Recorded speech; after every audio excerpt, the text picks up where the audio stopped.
Hi, Andy Warren here at Portman Road, now being joined by Stuart Watson, a man who, with 5 minutes left of this afternoon's 1-1 draw with Nottingham Forest, turned to me and said, "This is fun," and that hasn't happened on a regular basis very often when we've been covering Ipswich Town together. But that was fun today, wasn't it?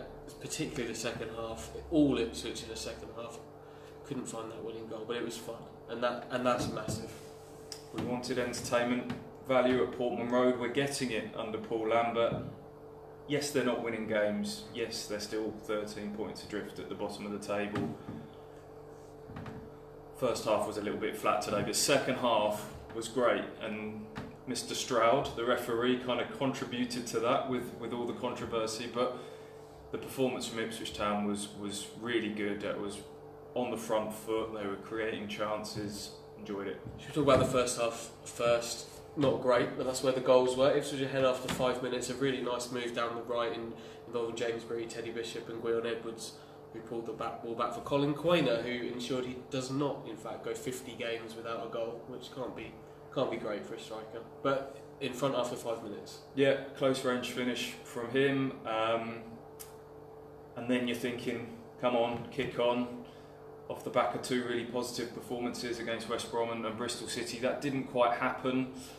I thought it was a little bit flat both on and off the pitch today. The crowd didn't quite get going. They weren't given enough to feed off of from Ipswich, and Forest gradually got on top. Ipswich sort of retreated a bit. I mean, the conditions were horrible, first half in particular. The wind was blowing a gale, and Forest under Martin O'Neill a bit more direct. It was long throws, it was corners. There was one corner almost kind of swirled in direct from Lolly.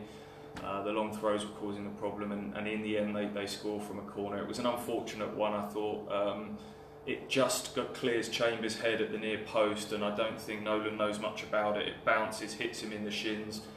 It may have even crept over the line before Bart saved the initial one. And how are we pronouncing the Forest scorer's name? Wagway? Wagway? Let's call him Waggy. Okay. He's not. It's not Martin Waghorn. He scrambled home anyway, and that was 1-1. And Forest were then kind of the team on top heading to half time.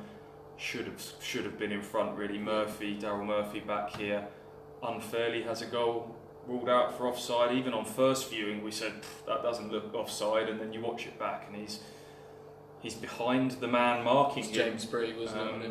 It's a great header from their big centre back, and he takes the rebound, but there's at least two players playing him on. So finally a little bit of luck for Ipswich, finally a nice decision from Keith Stroud, but all that changed after the break. Let's just call him Keith from here on in. Let's knock the first half on the head. Second half, just before half time, Trevor Shalabard came on, and he gave Ipswich some real drive from the base of that midfield, and it felt like wave after wave of attack from Ipswich. It was great to see. Just couldn't take their chances. There were a few of them though, weren't there? Should we go through a few chances? Nolan diving header from Alan Judge.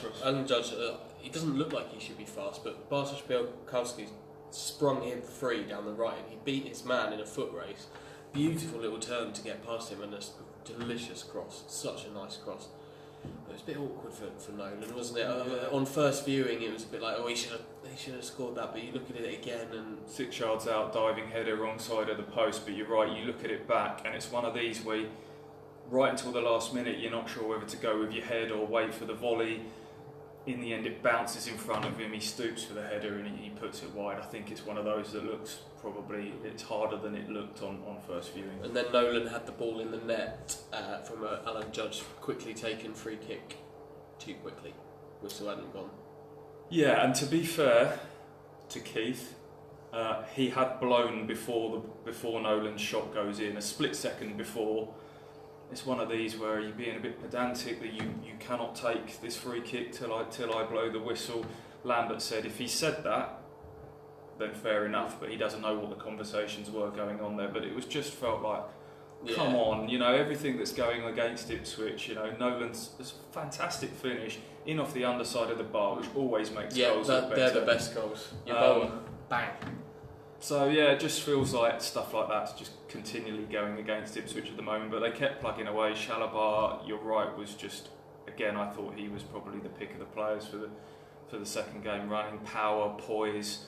I think that boy's heading for the top. We forget that he's a teenager playing his first season in men's football. He was great. I've loved watching him kind of develop in front of our eyes almost, because he's a different player now than he was in August. Yeah. But a few more chances. Caden Jackson had 2 nice runs, got in behind, couldn't find the finish. And then should they have had a penalty on the...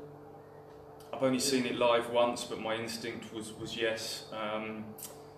Pennington, who again I thought was excellent today, had Murphy in his pocket, wins a flick-on header. Jackson's arriving at the far post, and Waggy just dives in fairly rashly on him from an awkward angle, and I thought it was penalty. I haven't seen it again. A little bit of Jack Colback in there as well, I think, potentially a trip from him. But Waggy just looked like he just dived in from 3 yards away, but...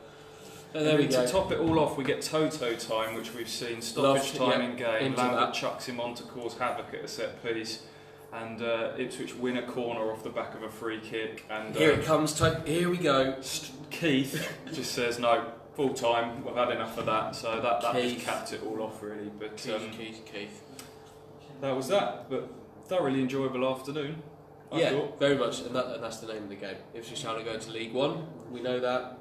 Let's enjoy ourselves on the way out, and don't moan about Keith Stroud too much, because if there's too much attention brought to those performances, he might come to League One as well. Yeah. So